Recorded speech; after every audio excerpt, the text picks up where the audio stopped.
नमस्कार साथियों। वंदे मातरम, जय गौ माता की। साथियों, ये अपना मल्टी लेयर फार्म का मॉडल है। इसमें उत्पादन तो आप लोगों ने देख ही लिया कितना प्रोडक्शन आ रहा है। कहीं भी कोई भी प्रकार की एक भी बीमारी नहीं है, नहीं फ्रूट फ्लाई का प्रकोप है, नहीं सड़ल गलन का प्रकोप है, नहीं किसी प्रकार का वायरस का प्रकोप है। ये सब होता है संभव प्राकृतिक खेती से, नेचुरल फार्मिंग से जिसको बोलते हैं। लेकिन बहुत से फार्मर जो इतना पेस्टिसाइड उपयोग करते हैं फिर भी उतना उत्पादन नहीं ले पाते हैं, और बार बार उनका स्प्रे का खर्चा, बहुत सारे दवाई का खर्चा लगता है। लेकिन जब नेचुरल फार्मिंग में आप शिफ्ट होइएगा तो आपको 100% रिजल्ट आपको अच्छा मिलेगा। एक गारंटी है, ये कही कहाई बात नहीं है। आप एक बार इसको फार्मिंग को करके देखिए, मतलब रिजल्ट 100% अच्छा आएगा। अभी हम आपको दिखा रहे हैं, जैसे जब नेचुरल फार्मिंग करते हैं तो यहाँ पे तितली भौरे का क्या रोल होता है। अभी दूसरे फार्म में जाइएगा, यहाँ पे एक भी तितली भौरा दिखाई नहीं देगी दूसरे फार्म पे, लेकिन यहाँ पे तितली भौरे और मधुमक्खियों की पूरी फैमिली है। हर फूल पे आपको दिखाई देने लगेगी। जैसे देख पा रहे हैं यहाँ पे, ये ड्रोन, माइक्रो ड्रोन की तरह काम करता है। भौरा देख रहे हैं, इसमें मधुमक्खी भी है, माइक्रो ड्रोन है। ऐसा हम लोग ड्रोन नहीं बना सकते हैं। अगर ऐसा हम ड्रोन बनाएंगे तो बहुत एनर्जी, बहुत से पैसा खर्चा होगा। नेचर ने हमें ऑलरेडी एक माइक्रो ड्रोन बना के दिया है। छोटे छोटे ड्रोन, जिसको हम लोग बोल सकते हैं माइक्रो ड्रोन। देख पा रहे हैं यहाँ पे मधुमक्खी, तो यही माइक्रो ड्रोन जो हमारे होते हैं, जो छोटे छोटे मधुमक्खियाँ, तितली, भौरे, ये सब पोलिनेशन का काम करते हैं। एक भी जो हमारा फीमेल फ्लावर होता है, एक भी फीमेल फ्लावर डिस्टर्ब नहीं होता है, और सब में फल पकड़ता है, और कोई भी फल खराब नहीं होता है। क्यों? इन्हीं लोग का मदद के कारण, इन्हीं लोग के कारण हमारा 90% रिजल्ट अच्छा आता है। क्योंकि हर फूल को पोलिनेशन हम लोग नहीं कर सकते हैं। हर फूल पे हम लोग यहाँ से यहाँ उड़ के नहीं जा सकते हैं। देख पा रहे हैं, ये फीमेल फ्लावर है। ये देखिए इधर, ये है फीमेल फ्लावर। इसमें भी फ्लावर अब आएगा, लेकिन ये फल डिस्टर्ब नहीं होगा। ये भी फीमेल फ्लावर है, इसको हम नहीं तोड़ेंगे। कुछ फीमेल जो मेल फ्लावर होता है उसको हम तोड़ देते हैं सब्जी के लिए। इसका सब्जी एक बार बना के देखिए, बहुत ही लाजवाब टेस्टी लगता है। इसका हम तोड़ के इसका हम लोग भाजी सब्जियां बनाते हैं। देख पा रहे हैं अब हमारा माइक्रो ड्रोन जो हमें नेचर ने बना के दिया है, इस ड्रोन को। और इसका उपयोग देखिए, यहाँ से उड़ के वहाँ पे भी गया, यहाँ पे भी गया, और यहाँ पर भी आ गया। देख पा रहे हैं, यही खूबसूरती होती है नेचर की, जो हम प्राकृतिक खेती में ही देख पाते हैं। ऐसा मतलब दोस्त आपको कहीं नहीं मिलेगा। कितना भी पैसा खर्चा कर ले, कितना भी दवाई का स्प्रे मार ले, या कुछ भी कर ले, इतना हम लोग खर्चा कर नहीं सकते। इसलिए प्राकृतिक खेती में लागत बिल्कुल जीरो हो जाती है, बहुत कम।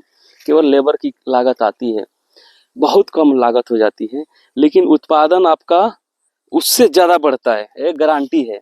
अगर किसी को झूठ लग रहा है, ऐसा लग रहा है कि अफवाह है, तो आके फार्म विजिट कर ले, देख ले।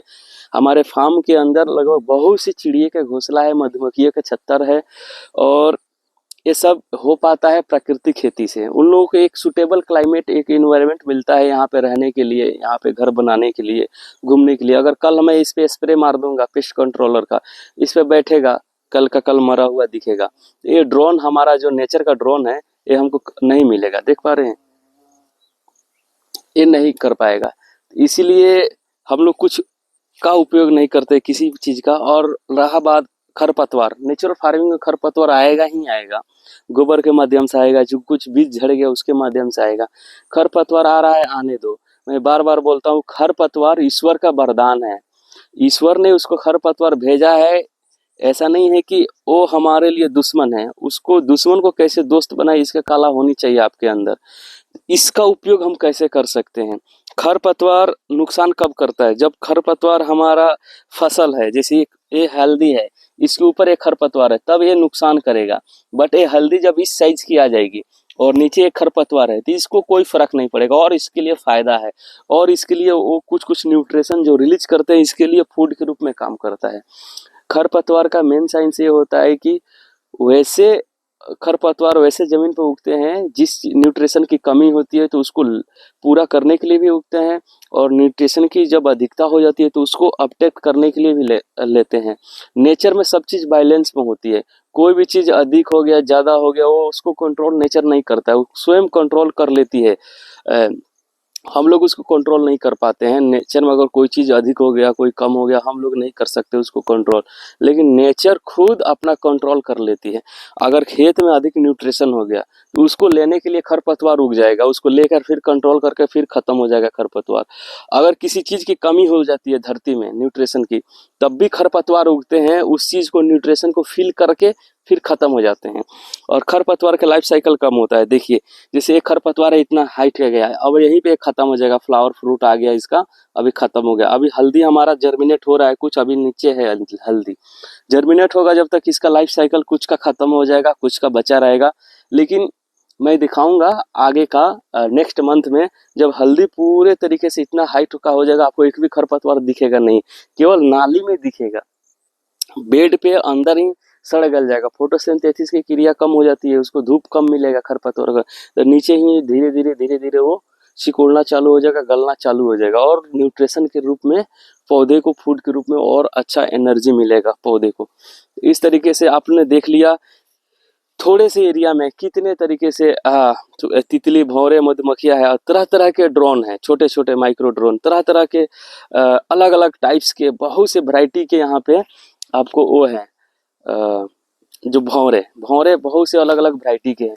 ये जो बड़े जो फूल हैं, इसको हम तोड़ लेते हैं सब्जी के लिए, और बिहार में खासकर इसको बहुत ही चाव से खाया जाता है, इसका भाजी बनाकर। और इसको हम तोड़ेंगे इसमें, क्योंकि फल नहीं है, ये पूरे मेल फ्लावर है, इसमें एक भी फल दिखेगा नहीं आपको। देखिए, इसको हम नहीं तोड़ेंगे, जो इसमें फल आएगा तो इसको हम नहीं तोड़ेंगे।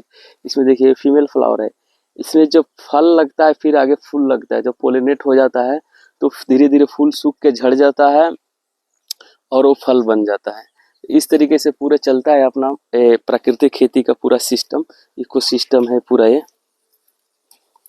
तो जब भी प्राकृतिक खेती कीजिए तो थोड़ा ज़्यादा डिस्टर्ब नहीं कीजिए, आस पास प्लांटेशन कीजिए, डाइवर्सिटी रखिए अपने फार्म के अंदर।